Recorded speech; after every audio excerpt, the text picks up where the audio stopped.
Ladies and gentlemen, presenting Tony Gonzalez for enshrinement into the Pro Football Hall of Fame, Dennis Allen.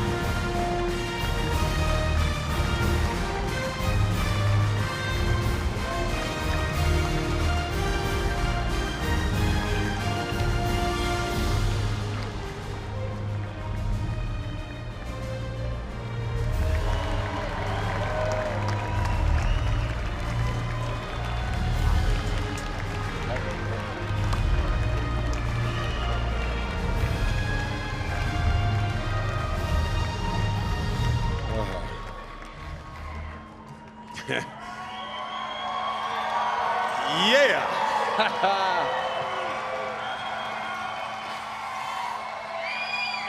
Oh, wow. Thank you, thank you, thank you. It's so amazing to be up here. I see the crowd has thinned out a little bit. I guess, first of all, I'm only gonna be up here for about 52 minutes, so everybody I'm just kidding. I won't be up here that long. But thank you for sticking around. But in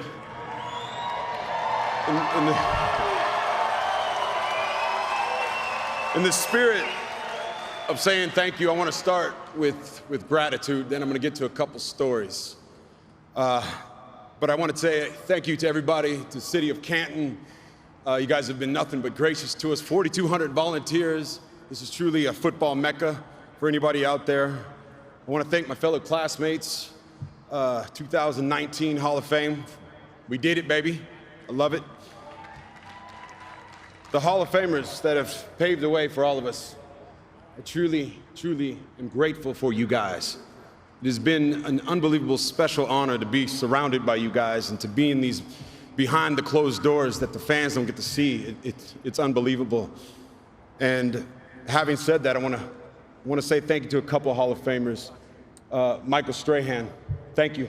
Thanks for coming out. I appreciate it. I heard you haven't been back since you got inducted, so I'll take a little credit for that, but thank you for the mentorship. Shannon Sharp. Shannon Sharp. You know, I played in the AFC West, and so I got to see Shannon twice a year, and he was the man when I came in. He was the man for a while. And I truly learned a lot just by watching Shannon, and I appreciate you, buddy. One of my teammates when I first got into the league was Marcus Allen. And during my rookie year, I hit what is called the rookie wall, and I was struggling. And Marcus, who I didn't know that well, came up to me and he said, "Hey, give me your phone number. I want to give you a call." And I had no idea what he wanted. He called me that night and said, "Keep your head up, Rook. You got this. Don't worry about a thing." And that means a lot. It taught me going forward how to treat other young players. So thank you, Marcus. Will Shields, appreciate you, buddy. I watched you a lot. Watched you doing all your sets, your kick steps, drops, always working on your technique, and I stole from you. It took me a while to figure it out, but I eventually stole from the way you prepared, and I appreciate you. Willie Rofe, you came to us a little bit later. I don't know where he's at. He's probably getting something to drink. Oh, no, there he is. I didn't see him behind my big head. I'm sorry. You're a beast. I used to love watching you maul people. I don't know if you guys have ever seen Willie Rofe walk. He doesn't look that athletic, but as soon as he takes off, it's like a deer. And this guy was arguably one of the best, or the best to ever do it. Then a very special relationship I was able to have with Hall of Famer here, Warren Moon.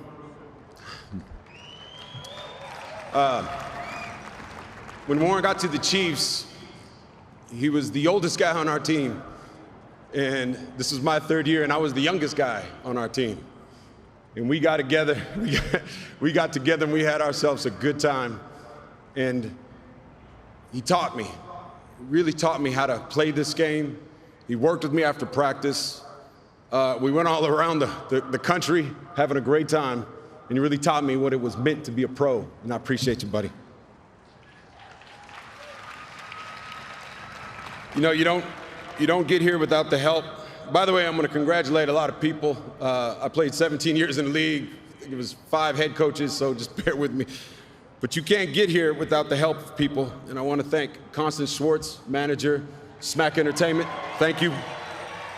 Tracy Perlman from the NFL. You're a lifesaver, Tracy. I appreciate everything you've done for me. Jay Glazer, little bald guy. My eyes and ears from the NFL. Appreciate you, buddy. We've been through a lot. Can't tell those stories here. Tom Condon, my agent, best in the business. Thank you for getting me a lot of money and getting me paid. Lamont Winston, Kevin Winston, player personnel from the Kansas City Chiefs. I got so lucky. Lamont Winston was the first 12 years in Kansas City, and then I had his brother Kevin Winston in Atlanta. And these guys are awesome, what they do for the players, getting them ready, telling them to go back to school, telling them how to deal with their wives, children, better fathers. You guys are awesome, and I appreciate it. And then my post-career, I want to thank CBS for giving me an opportunity, and I want to thank Fox for letting me work right now and enjoy one of the greatest jobs I could have. I'm going to go back to the beginning where I started. I'm from Huntington Beach, California, where I played at Huntington Beach High School. I had some great coaches there. Roy Miller was my varsity basketball coach, him and Coach CJ. Thank you for those rides that you would give me after practice. I lived about 20, 25 minutes away from school and didn't have a car. Sometimes I'd have to take the bus, and Coach Miller would give me a ride home, and we'd have some good conversations, and I appreciate those conversations that we had. Coach Pasco, varsity football coach, thank you for being a mentor at a very young age for me and letting me be me. I know I was tough. I was a knucklehead back then, showing up to practice late, but thank you for bearing with me. Coach Curtis, my freshman football coach, he's the one that got me to play tight end. I used to want to be a running back. Like I said, I'm from LA, Orange County. I wanted to be like Marcus Allen, Bo Jackson. But Coach Curtis said, you're going to play tight end. So thank you for making one of the best decisions I've ever made, or you've ever made for me. And then the friends, a couple of my, Pop Warner, I actually played Pop Warner with these guys. These guys are still some of my very best friends, Nick Ziegler and Justin Flagg. From high school, I went to Berkeley, California, at the University of California Golden Bears, one of the greatest institutions in the country. A little weird. People dye their hair blonde and orange. People go to school naked. They have rallies all the time, but I loved it. Kind of brought me out of my shell. A little too much at times, but we'll get to that. While I was there, Coach Mariucci and Hugh Jackson, offensive coordinator and head coach. Coach Mariucci, I remember he came in and they started throwing me the ball a lot. And I remember I declared to go to the NFL. Coach Mariucci, I'll never forget it, went to his office after I declared. He actually called me in. He said, Tony, I got something to tell you. You're not ready. You're not ready for the NFL. And I'm happy to say I didn't listen to you, and I love you for that. I know you're recruiting for the next year, but Coach Mariucci, thank you for helping me jumpstart and get to the NFL. I want to thank, I played college basketball. Some of the greatest experiences of my life were playing at Berkeley with some great teammates. We went to the Sweet 16 my junior year, played against North Carolina and Dean Smith. We lost, of course. But some of the coaches along the way, Kurt Townsend and Billy Kennedy, I think they're here tonight. I want to tell you guys thank you for the mentorship and taking me under your wing. From Berkeley to the Kansas City Chiefs. 13th pick overall. I want to thank Lamar Hunt, and Norma Hunt, and Clark Hunt now for taking a chance on me. I really appreciate you guys. I want to thank Carl Peterson, general manager, for trading up. He was the 18th pick that year. They traded up to number 13. Thank you for taking that chance on me. And I know we had our battles during contract negotiations, but we always got it done. And thank you for paying me. I appreciate it. Offensive coordinators. I want to highlight a couple of them. Jimmy Ray. Jimmy Ray, going into my third year, he became the offensive coordinator, and he fed me the ball, and I appreciate you, Jimmy, for using me in ways that I never knew I could be used, moving me all over the field. Thank you for that innovation and creativeness. Al Saunders, who's here too, thank you for looking for ways to get me the ball. I know we butted heads every once in a while, but I really appreciate you. To the head coaches while I was there. When I first got there, it was Marty Schottenheimer, the late, well, you know, he's still alive, I'm sorry. Marty Schottenheimer, one of the greatest coaches of all time. Still the words echo in my ears. This is a performance-driven businessman. If you don't perform, you won't be in business too long. And that always stuck with me. The late Gunther Cunningham, who always wore yellow glasses. He said it made him mean. I don't know if that's true or not, but I love playing for Gunther. I want to thank Herman Edwards. Really appreciate you. Best thing about Coach Edwards I loved, he said, I'm gonna treat you like a man, and he did. And I appreciate you. And a special, you know, sometimes coaching transcends just coaching. It becomes a friendship. It's more than just being there in the locker room or him sitting up and talking to you. I think the epitome of someone like that is Coach Vermeil, Coach Dick Vermeil, who's here. And Coach Vermeil was the greatest. He would open up his home to all the players. He'd come, him and his wife, Carol, They would make home-cooked meals. They'd serve bottles of wine, and they'd bring everybody. They treated everybody the same. And I loved you for that, Coach, and I appreciate you. Coach Mike White, somebody who was on his staff, he was great. I don't know what his title was, but he was always there getting us. We call him the get-back coach. We call him the Riverside coach. I don't know what he was, but I really appreciate our relationship, Coach White. And John Embry. He was my tight end coach.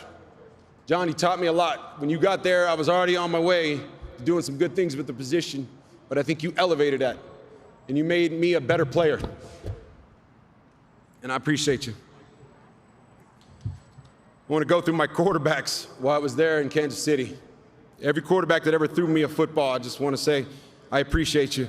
Elvis Gerback, Rich Gannon, Warren Moon, Brody Coyle, Tyler Thigpen, Damon Heward, and a guy that I played 5 years with, and we did some damage, Trent Green. Thank you.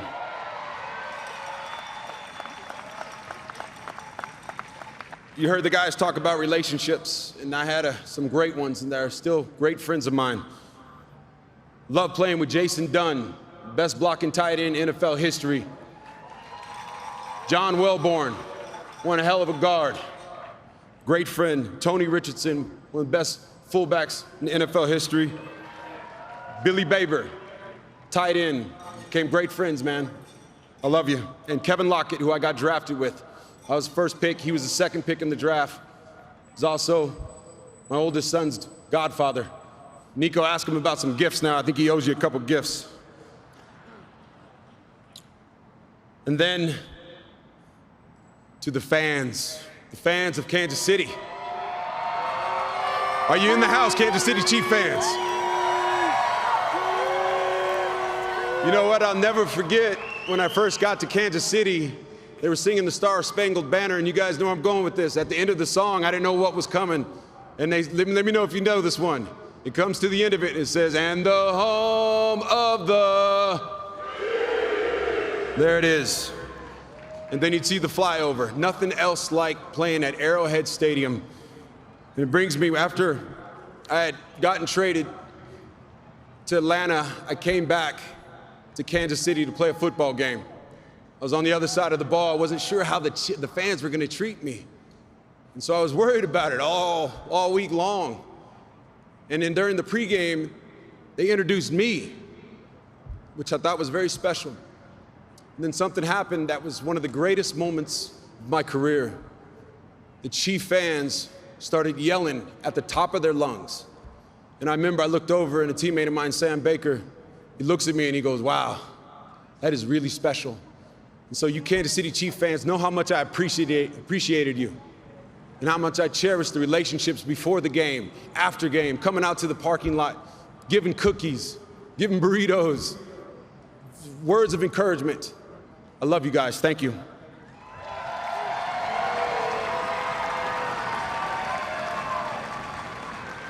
Got traded to Atlanta. I want to thank the Atlanta Falcons franchise. I want to thank Arthur Blank, owner, Thomas Dimitroff, taking a chance, spending a second-round draft choice on an old guy who's been in the league 12 years. I think I remember when you said, hey man, I just put a second-round draft choice. Can you mind playing more than 1 year? And I gave you 5 years, and I'm proud of that. And I say thank you.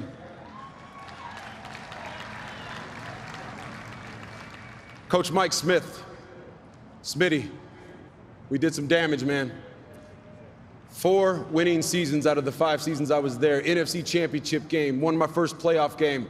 I thank you very much for guiding us and leading us. And then I want to talk about the relationships too. Chris Selfo, my position coach. This is another one of those relationships that go off the field. At that time, I was established, and I kind of knew what I was doing with the position, but I learned from you. I really did. And I'll tell you what, I had never had that much fun being in a little 5x5 tight end room. That's where they stick the tight ends. We got the smallest room on the team, but we had a hell of a time and some laughs, and I really appreciate everything you've done for me. My teammates, while I was there, Sam Baker, Mr. Baker's son, Coy Wire, Julio Jones, and Roddy Wright, who I think is here, one of the best receivers of all time. Maybe he'll be up here one day. And last but not least, I want to thank Matt Ryan, one of the best quarterbacks in the NFL. He's on his way. He already is one of the best quarterbacks in NFL history. We made sweet music together, Matt, and I appreciate you. And then the fans, of course, Atlanta, rise up, rise up. Being at Atlanta Falcon games like being at a church. I loved going out there in pregame, getting hyped with you guys. Thank you so much.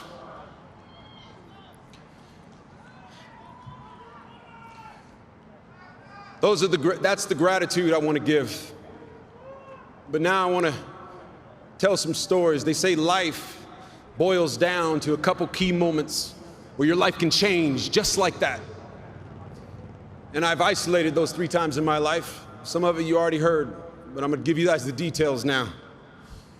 When I was younger, I played Pop Warner football. At least I tried to play Pop Warner football. First time I went out, I didn't like it. I was good on the playground without pads, but when you put pads on, it's a different game. You gotta hit people with your head, with your shoulders. I didn't like it. And so I quit. And I remember my mom getting real upset with me.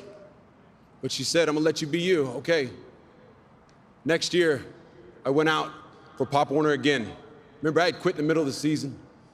And I remember seeing all the young guys on the team, and they were telling me, I remember one guy named Eric Escobedo, who was the young guy on the team, young stud. And he said, Gonzalez, what are you doing here? What are you trying out for again? And I said, I don't know. But I still didn't figure it out. I was scared. I was scared. And fast forward, I played on the team that year, but I never played. Literally, you pay $135 to be on the Pop Warner football team. You're supposed to get 6 plays back then. I wouldn't even get 6 plays. I would go in the game, do the warm-ups, and coach would never put me in because I was afraid. Fast forward, 8th grade year. All of a sudden, this guy from the high school, I'm in 8th grade, junior high, he's in high school, he wants to beat me up. I don't know why. I still don't know why, honestly. But this guy wants to beat me up. And so, you know how reputations go. The legend builds on people, and they're like, yeah, this guy got in a fight last week. He beat up 2 kids, hit one kid in the head with a brick, beat the other one over the head with a skateboard. And I'm like, oh, I can't fight this guy. I'm scared. Like, there's no way I'm gonna fight this guy. So I remember every day after the bell would ring, I had a skateboard. That was my mode of transportation back then, was riding a skateboard. I think that's why I have such good balance for my height. And I would strategically place my skateboard behind this bush. And so when that bell rang, I would jet and run towards that skateboard, and I would skate home. No one ever saw me. I wouldn't go to school dances. I would do this every single day for about 5 months of 8th grade year. Scared. I went from being kind of a cool kid at school to being the outcast. Nobody would talk to me anymore. All my friends were like, that's that wimp. But I didn't care. I was like, it's better to be a live chicken than a dead duck. So I was home watching TV. Then I get a call from this man, this guy, this bully. And he says, hey, why don't you fight me? I said, I don't know. I don't even know why you want to fight me. He said, nah, we're going to fight. That's all there is to it. I said, all right, well, give me a couple weeks to train. So we set the date of the fight. I start training, getting in shape. My mom knows about this. My family knows about this. Everybody knows about this. I think other schools know about this because the date of the fight comes. It's out. Everybody's looking at me all day. They're like, you gonna fight him today? You gonna fight him? I'm like, yeah, I'm gonna fight him. Remember, I got no friends at this time. None. Nobody hangs out with me. So school ends. I'm on my skateboard riding towards the park. And I turn the corner and I go to the park and I look down and it's a little bit of ways away. And I'm not kidding you. They must have put out a bulletin on the news because there must have been 1,000 kids there. 1,000 kids. I'm telling you, it was helicopters saying, we're here at the fight, news reporters. This is it. He's finally going to fight him. And I remember I looked at I'm by myself. And I said, I'm out of here. I'm not doing that. So I went home and hid in my house. Again, scared. But it brings back memories. So I'm scared. I'm in my house. They come by. They're driving at this point. They have a driver's license. And they're banging on the door and saying, come on out, come on out. I'm in there hiding in the closet. I don't know why. I'm inside the house already, but I'm hiding in the closet. And I don't go out. Next day at school, it gets even worse. We ride it out to the end of the season, to the end of the school year. And the day of graduation comes. I'm at graduation. Everybody's got their cap and gown on. I got my cap and gown on. My whole family's there. And they bring us out, and I'm walking down to get to my seat. And who do I see? I see the bully. He's sitting there. Scared again. Heart starts pumping. Graduation gets done. We throw our hats up in the air. I go and hide. I hide again. I go hide behind a wall. And I'm standing there behind the wall. My family's looking for me. They're like, where the hell is Tony? I'm hiding. And it's like out of a movie. They come walking up. And I see them all at the same time. Cousins, uncles, aunts. I see my brother Chris. And I see my mom, because those are the faces I remember. And I remember the look on my mother's face. She's looking at me crazy at this point. Like, what are you doing? And that's what my brother said. I could read his lips. What are you doing? And I remember I got so riled up. And I said to myself, I made a decision that day, in that instant, it clicked for me. I said, I'll never be afraid again. I will never run from anything else in my life, ever again. I'm gonna face it head on. I'm gonna scratch and claw. If I take an ass whooping, I'm gonna take an ass whooping. That's all there is to it. I went out there, that happened. I went looking for the guy, I couldn't find him. Freshman football the next year, all those same guys I played Pop Warner football with are on the same team now. They're looking at me like, oh, who's this guy again, right? And I remember the first day of pads, Eric Escobedo again. He's at the front of the line. They have this drill called Oklahoma drill. I don't think you're allowed to do it anymore. It's a man's drill. And he called, I was fourth in line. He calls me to the front of the line. My heart started pumping again. That same fear started coming back. And I said, not this time, not this time. And I went there and lined up, and I said, they blew that whistle, boom, 2 bulls in a ring. We hit each other, stalemate. And that's the first time in my life that I was like, I got this. I didn't win, but I got this. And I didn't run, and it felt so good. It felt so liberating. I tell that story because all you kids out there playing football or any sport, when you start out, it ain't how you start out, it's how you finish. First thing you gotta do is get through that fear. First thing you gotta do.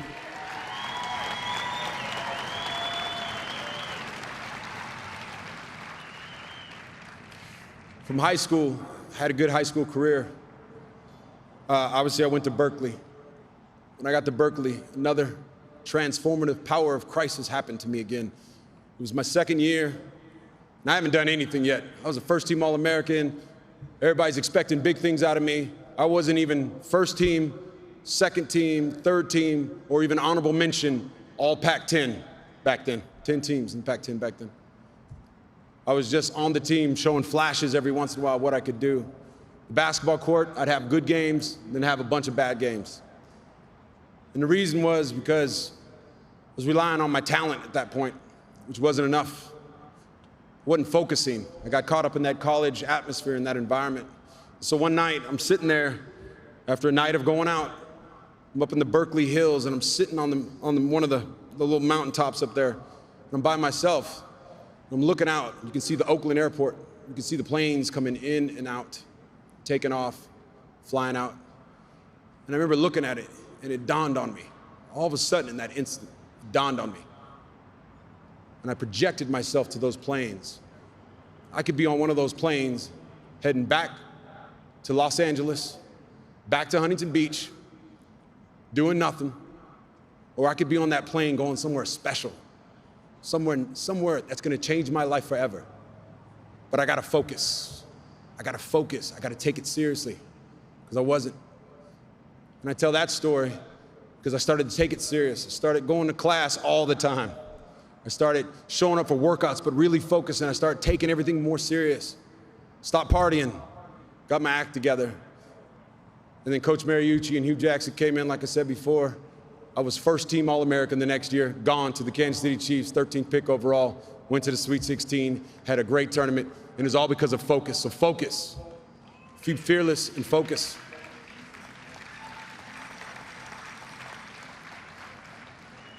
And the last story is my second year with the Kansas City Chiefs.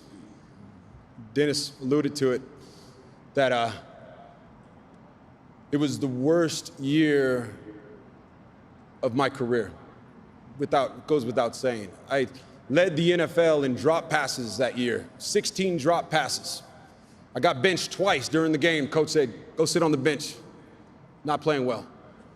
I got booed by the home crowd, rightfully so, Chief fans. Got booed, got written up in the paper and said this guy's on the verge of being a bust. And it hurt. Nobody likes that.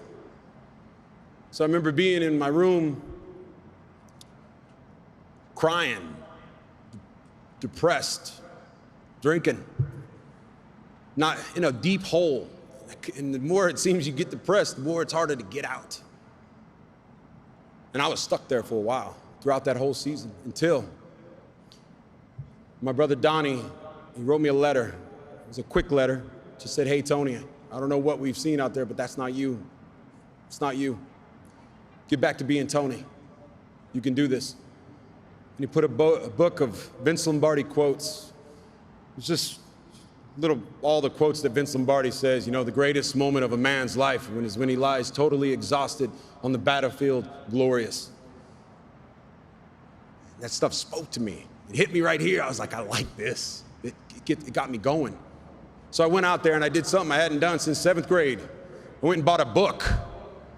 I bought a Vince Lombardi book, a biography of Vince Lombardi. The only book I had bought before that was a Bo Jackson book, what Bo knows, in 7th grade. Every other reading, it was required reading, which I hardly did some of that at times. But I devoured this book by Vince Lombardi. I learned what it takes to be great. And off of that, I got done with that book and I was like, I like this. I really enjoyed that. I'm gonna go get another book. And I started devouring books. I started reading biographies, guys like about Jerry Rice, Barry Sanders. Started reading about great coaches, Phil Jackson, Lou Holtz, Pat Riley. Started learning the process, the routine of success, what makes a player great. And off of that, I was that guy at practice, like a lot of guys in the league, believe it or not. This is why the Hall of Famers sit up here, because they're different. I don't know if it's more athleticism. I don't believe it is. I believe it's in here, it's in your heart, and it's in your mind. And it finally clicked for me once I learned how to do that. So I changed my whole routine. Before I'd go to practice, I'd catch maybe 20, 30 balls in practice. Believe it or not, that's all receivers usually catch. But now I said, I'm gonna take a page out of Will Shields' book. While the defense is going, I'm gonna catch balls. And I would catch 10, 15, 20 balls while the defense was going. Before practice, I'd go out early. I'd catch 100 balls before practice even started. I'd get ready and go out early. I never did this before. After practice, when the coach would tell us what we're gonna do, everybody would take off to the locker room, go home to you, play video games, go see your sweetie pie. I'm staying out here, and I'm gonna get some more catches with my helmet on, with my mouthpiece in, putting myself in the moment. And I learned this all from watching the greats. All from watching the greats, because success leaves clues. You just have to learn about it. And you have to watch, you have to open your eyes.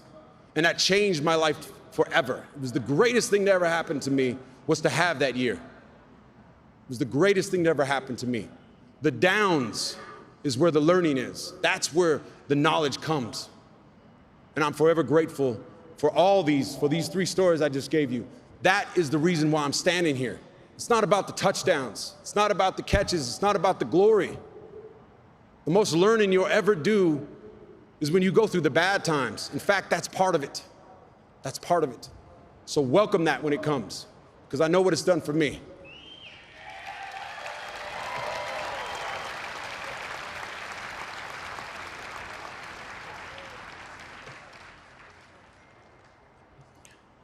Now, I want to get to some important people in my life, my family. I want to thank my dad, Joe, and his wife, Norma. I want to thank Lauren Sanchez for taking care of our child when I was playing out in Kansas City, Nico. I want to thank my brothers, Vince, Donnie, Travis. I love you guys. Every catch I ever made, it was all of us. I want to thank Dennis Allen, my cousin, my best friend, my confidant. It means so much to me that I could call. You see the story of all the guys up here. You always have that one guy that you can call after the game. And I always knew I could count on you to give me great advice. And now it's about being a father, being a husband. Appreciate you. I want to thank my grandmother. My grandma's over here. She just turned 101 years old. July 4th, and she still got it. Trust me, she's raising hell. You know, she gave me some of the best advice ever. She said, Tony, when you catch that ball, run like hell. And that's some of the best advice, Grandma. Thank you, I love you. So glad you could be here. I want to thank my stepdad, Michael Saltzman. He's no longer with us. Yeah, I know he's here. I know he's here. But I appreciate everything that man did for me, for all of us, all the boys. I know I echo what you guys are thinking. To come into a house with a bunch of boys, not having kids of your own, and take on that type of responsibility, God, that speaks volumes. And I appreciate you. And thank my wife, October. I love you. Always have, always will. You are an inspiration to me. And I have so much fun with you.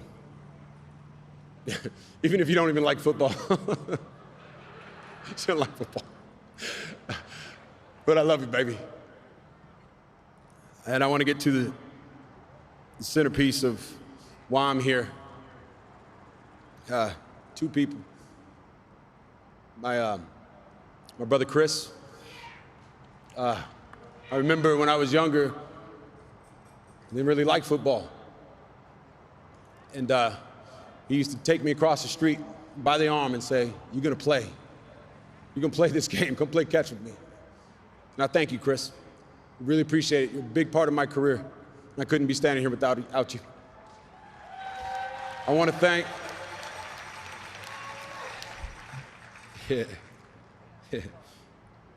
my mother. Everybody knows Mom, and you think Mom, shoot. Mom, I love you. You're the strongest person I know. Seriously, you're the strongest person I know. You're always in a good mood. You're always happy. You're always so positive, no matter what and you tell it like it is, and you're honest. It's the most important thing. It's radical honesty with you. You don't sugarcoat it. And I love you for that. And I think we all love you for that. And I'm so glad, you get up here and you get to this point. It's great for us, right? But it's your family and it's your friends. It's your mom, it's your family. They're coming with you. They're coming with you. And I thank you, Mom, from the bottom of my heart. And I thank everybody who showed up for me. I really appreciate you guys coming out.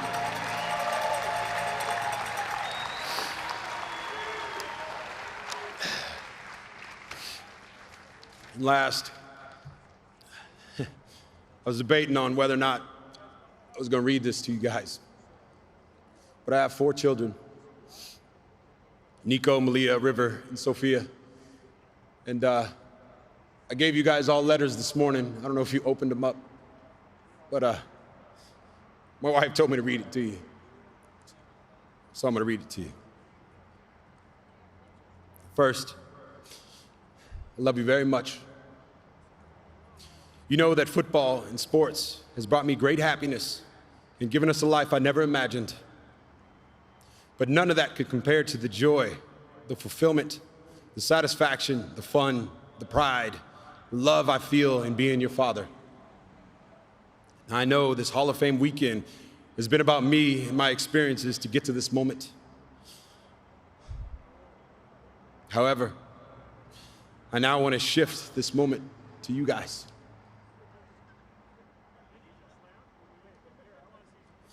There is no doubt in my mind that everything I have achieved, you can achieve and more. This is only if you are fearless enough to discover what it is that you truly love to do. In order to do this, you must stay present, stay curious, stay joyful. If you do this, chances are you won't have to find what you love. But what you love will surely find you. And when it finds you, give it all you got. Because the more you love something, the less discipline you'll need. Where else would you rather be if you love what you're doing? Why wouldn't you want to learn more about what you do if you love it? I promise you, time will slip away when you find what you love to do. But get ready, because in your pursuit of finding what you love to do, you are guaranteed to get something that no one on this earth is immune to. Beautiful growing pains are coming. The critics are coming. Like every child of a successful person, you will be compared. When this comparison comes, don't listen. Good or bad, do not listen. Remember, comparison is the thief of joy. You will get knocked down. You will fail, and you will doubt yourself. But that is a good thing. That, my sweet children, is where the gold is. That is where you will come face to face with who you really are and find out what you are truly made of. Be fearless and go there. The fight you have with inner fear is the most worthwhile fight you will ever have. Life takes off on the other side of fear. When hard times come, dig deep, close your eyes and breathe slowly. Tell yourself, I got this. I've got what it takes.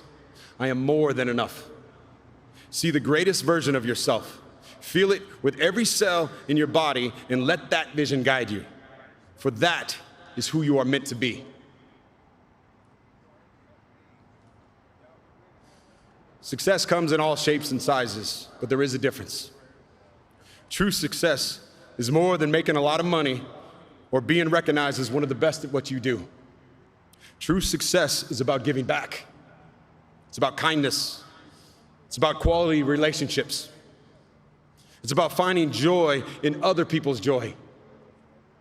Trust me, I have learned these things the hard way at times. These principles, combined with doing what you truly love to do, will no doubt make you an all-star in the most important game there is. That is the game of life. P.S. Never ever forget that we are all in this together and always will be. I love you very much, Dad. Thank you.